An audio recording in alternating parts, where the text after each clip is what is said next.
Kalau makanannya halal atau adhu jawarihuh, maka tubuhnya gampang melaksanakan perintah Allah Subhanahu wa ta'ala.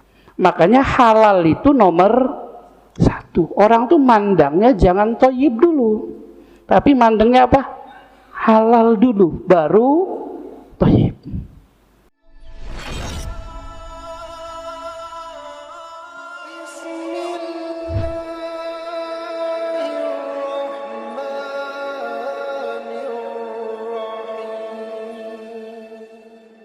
Baik, bismillah, alhamdulillah, wassalatu wassalamu ala rasulillah Muhammad ibn Abdillah wa ala alihi wa ashabihi wa man ittaba'a hudahu wa walah. Rabbi shrah li sadri wa yassir li amri wahlul 'uqdatam min lisani yafqahu qawli. Allahumma faqihna fid din wa 'allimna ta'wil. Allahumma ij'alna minal ladzina yastami'una al-qawla fayattabi'una ahsanah.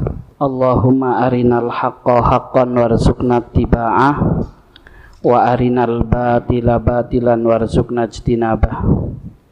Amma ba'd, fa uhayyikum bitahiyatil Islam.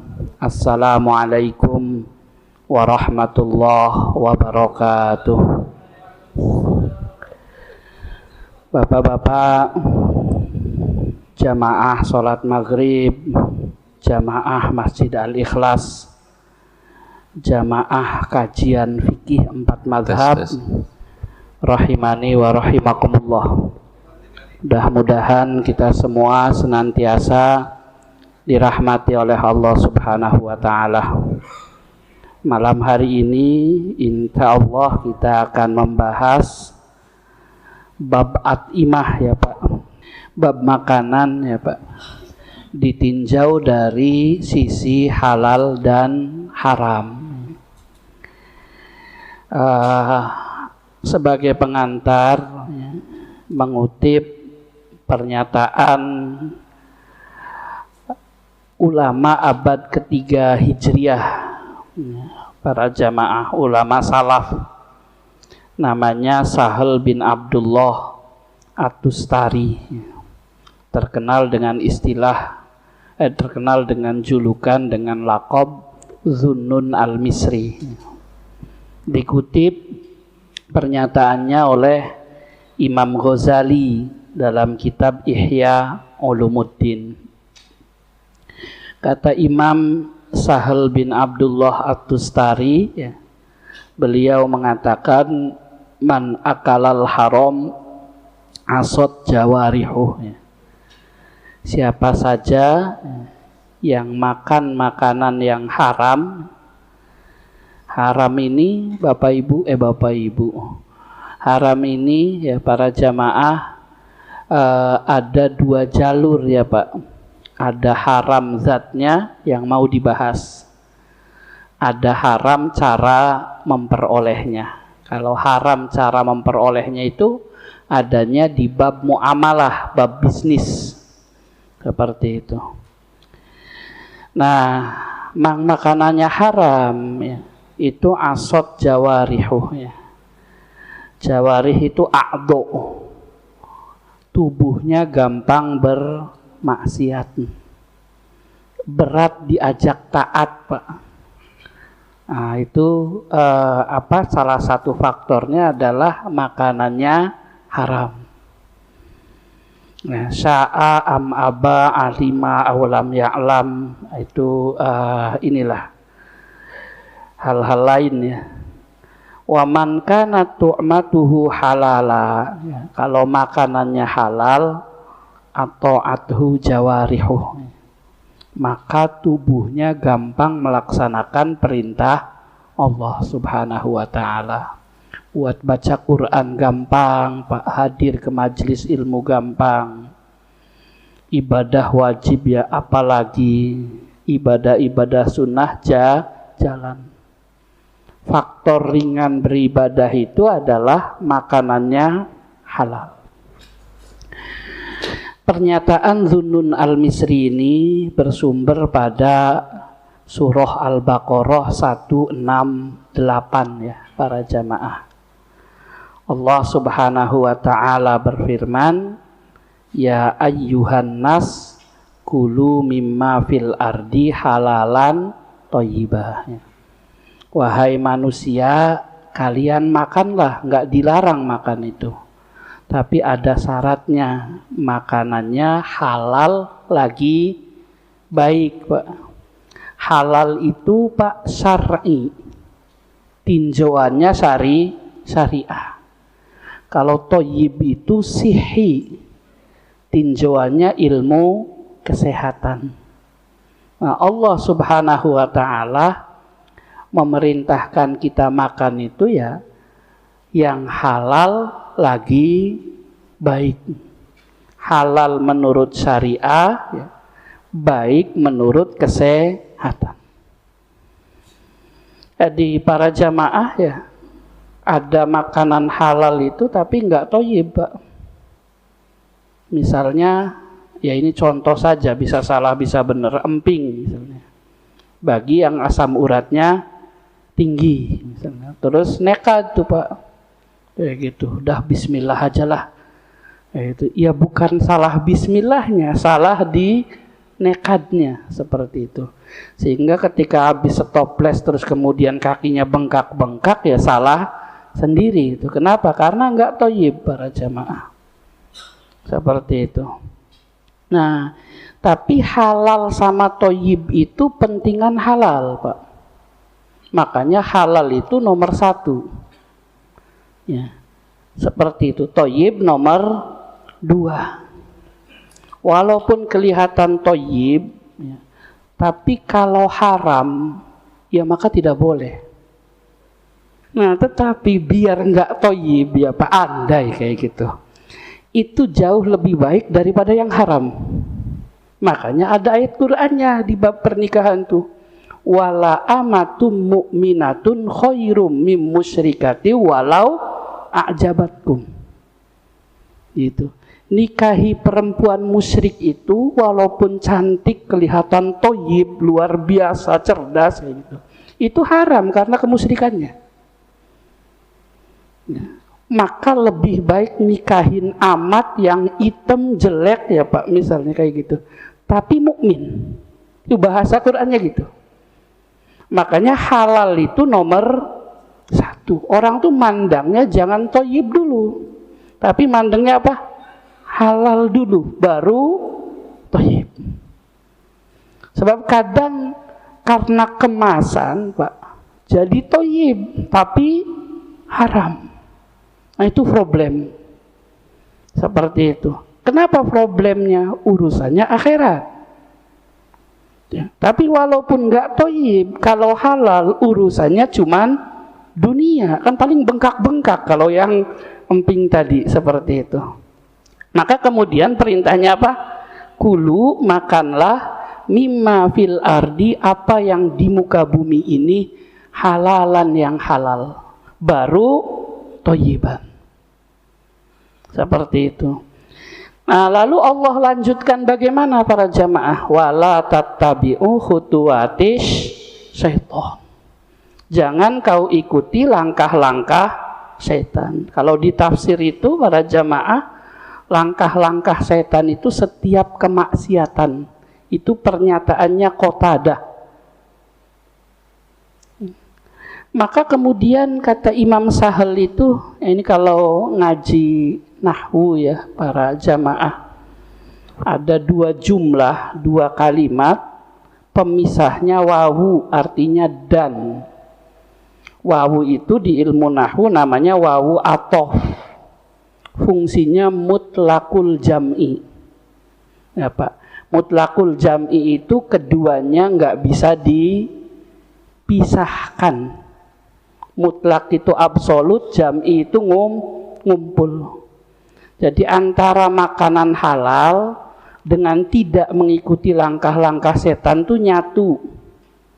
Antara makanan haram dengan mudah mengikuti langkah-langkah setan itu adalah nyatu. Satu kalimat positif perintah, satu kalimat negatif larangan. Pemisahnya dan. Kurang lebih seperti itulah para jamaah ya. Kalau analisa gramatika Arab, tapi hasil hukumnya sih sederhana ya para jamaah, bahwa kalau makan makanan haram imbasnya gampang maksiat. Kalau makanannya halal imbasnya gampang beribadah, gampang taat. Nah makanya perlu kita ya Pak, setelah hati-hati dalam urusan harta, mengenal makanan. Sebab haram itu tidak hanya cara mendapatkan, tapi haram itu juga jenis makanannya. Nah ini sebenarnya kalau dikaji beberapa sesi ya Pak, panjang ya, tapi nanti lihat kondisi lah. Kita mulai dari kaidah-kaidah dasarnya dulu. Kadang orang tuh salah pikiran para jamaah, dianggapnya hukum asal makanan itu halal. Enggak Pak. Seluruh ada yang di muka bumi ini kalau enggak ada dalil berarti halal. Enggak. Makanan di muka bumi itu ada yang halal, ada yang haram. Hukum asalnya walaupun enggak ada dalil.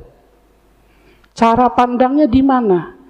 Keumuman orang mandang di sisi thayyib.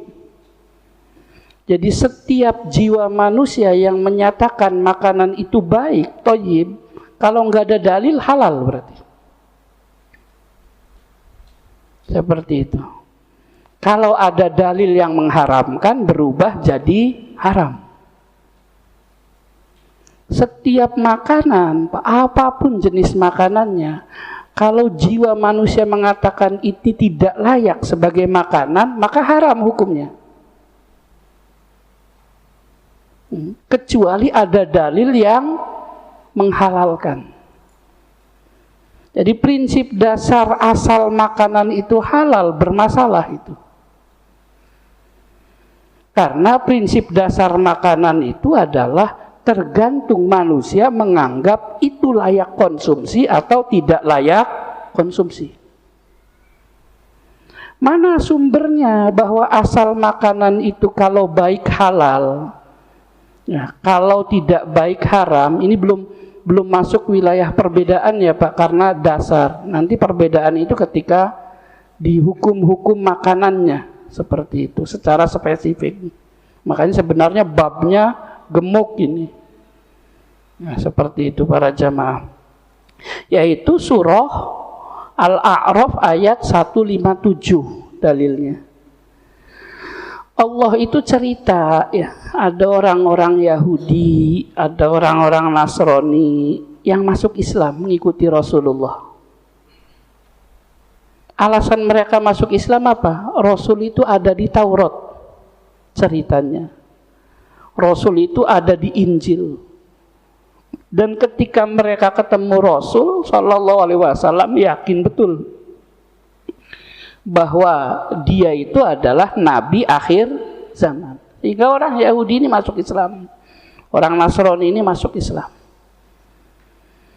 Apa yang disebutkan di dalam Taurat dan Injil para jamaah? Ya satu ummi sifatnya. Yang kedua ya'muruhum bil ma'ruf, memerintahkan kebaikan. Yang ketiga yanhahum 'anil munkar, mencegah kemungkaran. Yang keempat urusan halal haram. Setiap yang masyarakat saat itu nganggap baik sama Rasul dihukumi apa? Halal. Itu bahasa wa yuhillu lahumut thayyibat. Siapa yang nganggap thayyib? Masyarakatnya. Wa yuharrimu alaihimul khobais. Kalau masyarakat Arab nganggap makanan itu khobis, tidak layak konsumsi, berarti hukumnya haram. Sehingga hukum asal makanan itu bukan halal, bukan haram. Tetapi hukum asal makanan itu kalau thayyib halal, kalau khobis haram. sampai ada dalil yang menjelaskan bahwa itu halal atau haram. Kalau nggak ada, ya kembali ke pandangan manusia, seperti itu. Nah, dari sini para jamaah ya, secara umum Pak, ada 3 ini secara umum saja penyebab makanan itu haram. Yang pertama apa? Membahayakan jiwa. Maka apapun jenis makanan dan minumannya, kalau ngancem jiwa, hukumnya haram. Yang membahayakan jiwa ini ada 2. 1, racun. Ciri orang keracunan itu apa para jemaah? Pusing-pusing ya Pak, muntah, apalagi mencret-mencret ada kali ya, berbusa kan kayak gitu. Ya, yang terakhir apa? Wafat kan kayak gitu. Nah berarti minumannya, makanannya beracun, ada efek seketika. Kalau nggak ada efek seketika, berarti nggak beracun tuh Pak. Tapi dilihat kandungan zatnya ada, racunnya bergerak lama nanti setelah 30 tahun. Enggak masalah kalau kayak gitu. Kalau itu diharamin, maka makanannya haram semua jadinya. Karena zat kimia juga racun hakikatnya. Seperti itu. Nah itu tarik ulurnya rokok Pak. Rokok itu sebagian orang mengatakan haram, sebagian orang mengatakan makruh, hobis. Alasannya apa yang mengatakan haram? Diteliti tembakonya itu dari ujung ke ujung isinya apa? Racun. Dan ada tulisannya kan, pengumumannya, rokok itu membunuhmu kan kayak gitu. Gambarnya macam-macam. Kata yang satunya yang mengatakan halal, tapi saya ngerokok kok nggak muntah-muntah kayak gitu, nggak pusing-pusing kan kayak gitu, ya Pak. Nah makanya saya itu cerita ada jamaah perokok berat, ada jamaah. Ya, saya bilang, Pak Haji umurnya udah mau 70 tahun nggak berhenti apa ngerokok kayak gitu. Tad kawan saya yang nggak ngerokok tuh udah mati duluan kata dia. Ya udah bingung Pak nasihatinya kalau kayak gitu. Ngasih tahunya, saya yang ngerokok aman-aman aja kata dia kayak gitu.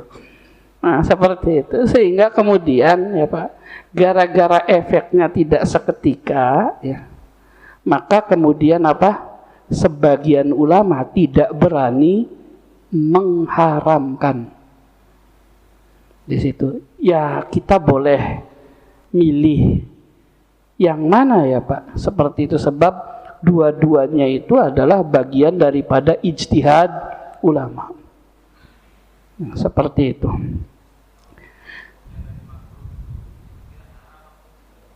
Tidak haram Pak Haji, tapi hobis. Hobis itu tidak baik buat tubuh, kayak emping buat asam urat seperti tadi.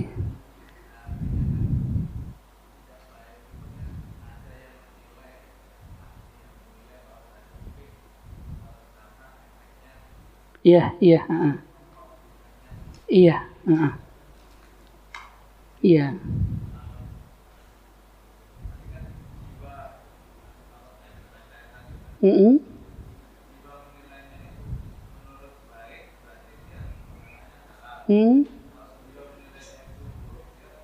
Makanannya haram seperti itu. Nah,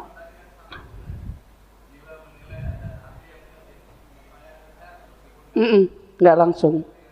Nah, karena dia bahayanya tidak langsung, sehingga ulama yang kedua tuh nggak berani mengharamkan, Pak. Jadi begini, ya Bapak rahimani wa rahimakumullah. Ini umum saja ya Pak. Kadang ulama tuh Pak takutnya tanggung jawab akhiratnya, bukan efek dunianya. Saya kasih contoh misalnya sholat jamaah. Sholat jamaah itu ada ulama yang nggak berani mewajibkan sholat berjamaah. Ada ulama yang berani mengatakan sholat jamaah itu wajib. Alasannya itu bukan masjidnya nggak ada jamaah, bukan. Tapi dalil. Takut berdusta atas nama Allah gitu Pak Haji. Atas nama Rasulullah. Nah, apa yang menyebabkan tidak berani mewajibkan jamaah? Ada hadis sahih bahwa sholatul jamaati tafdulu min sholatil fadhi bisab'in wa isrina darajah. Dalam riwayat itu bi khamsin wa isrina darajah. Sederhananya apa? Kalau sholatnya sendirian dapatnya berapa pahala? 1. Kalau sholatnya berjamaah dapatnya berapa? 27.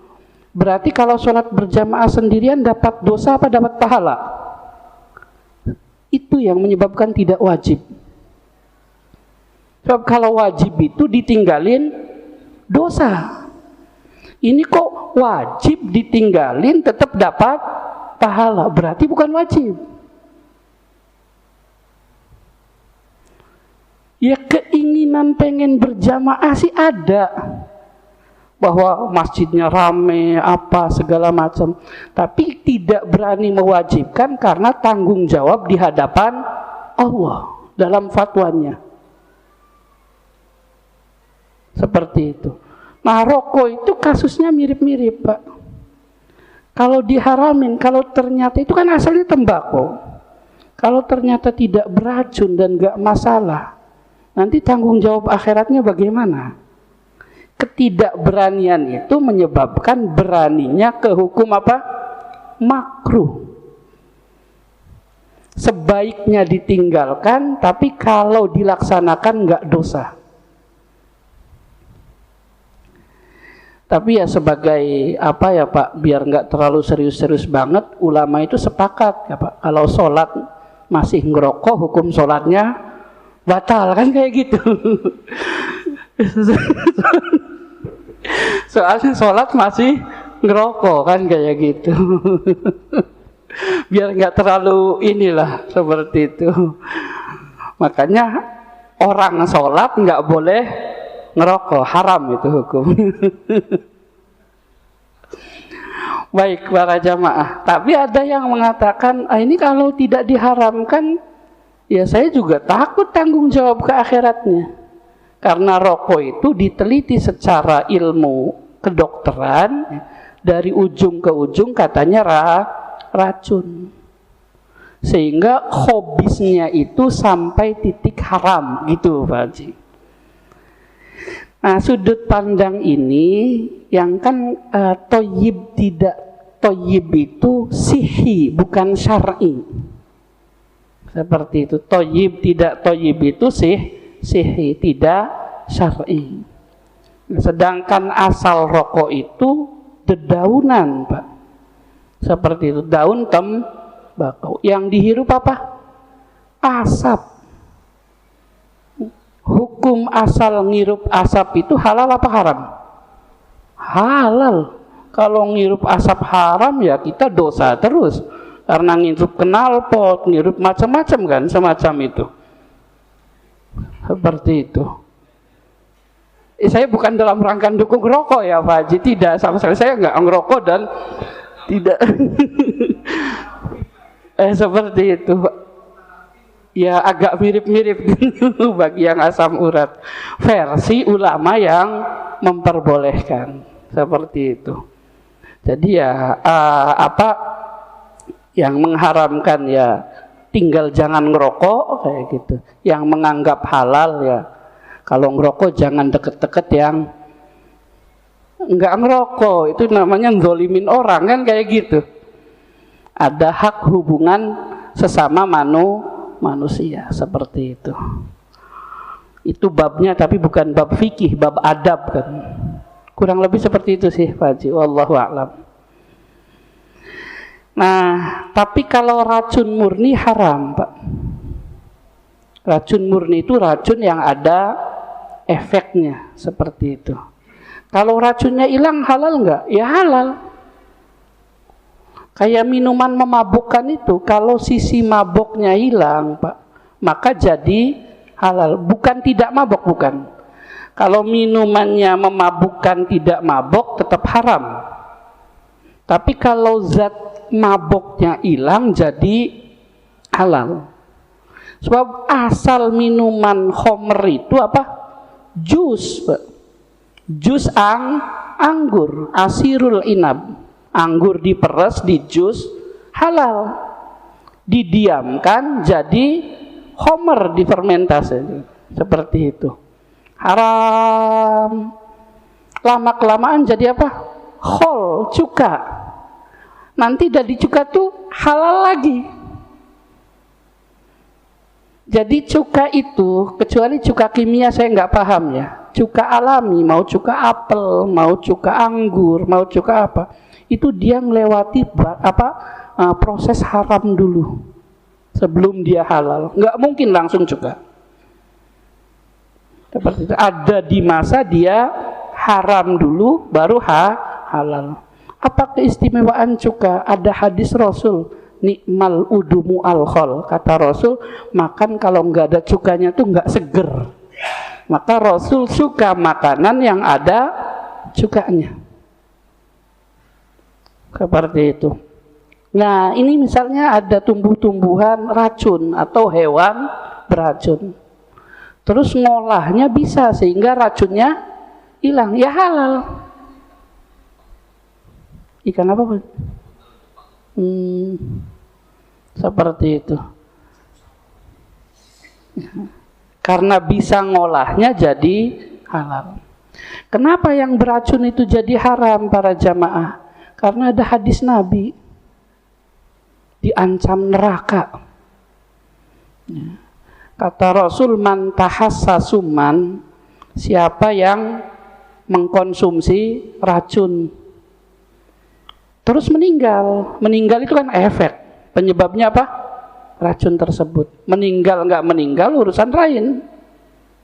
Diselamatin selamat, misalnya seperti itu. Apa kata Allah, kata Rasulullah sallallahu alaihi wasallam?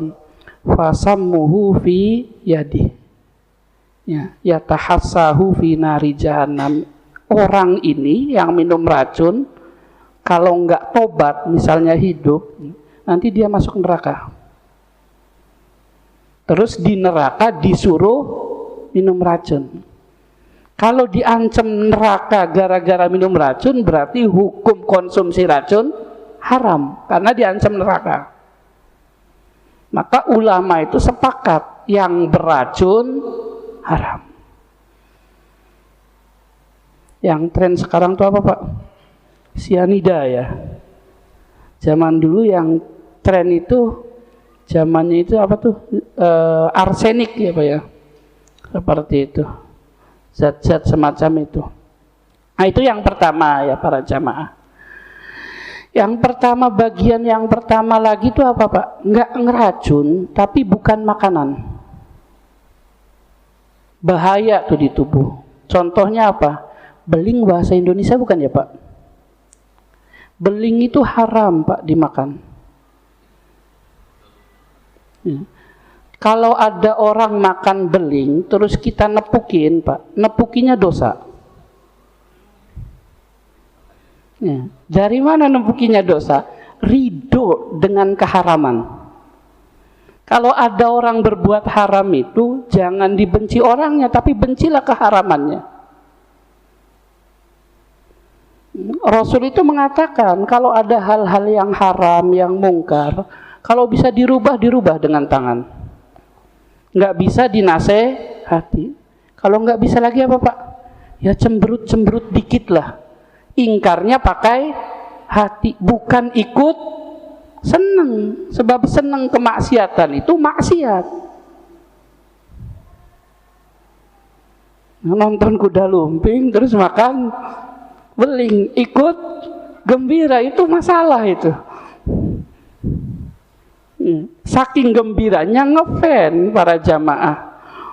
Umurnya masih 5 tahun, nyari beling dimakan, ya innalillah. Dan itu contoh saja efek negatifnya. Tetapi ya, walaupun ada tulisannya tuh,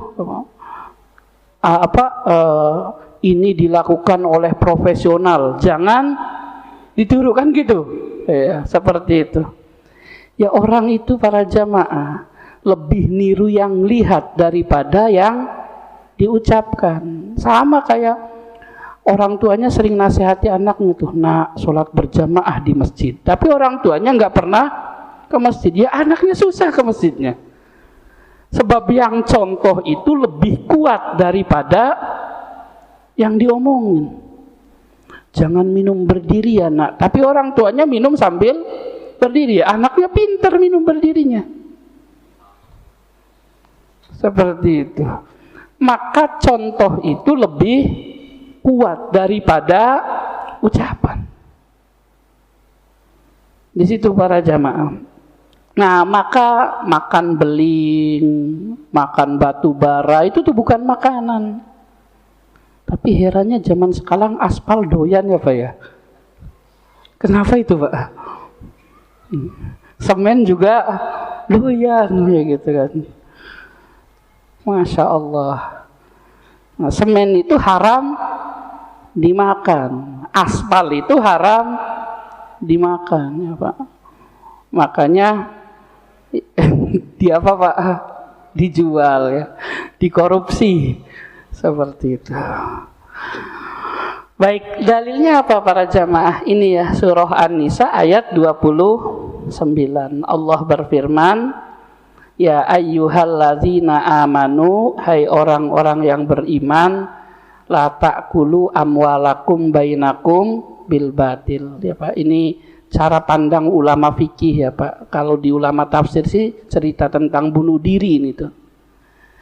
Kalian jangan makan harta saudara kalian kecuali dengan cara yang benar. Benar itu apa? Dikasih hadiah, jual beli ridho sama ridho, kan kayak gitu.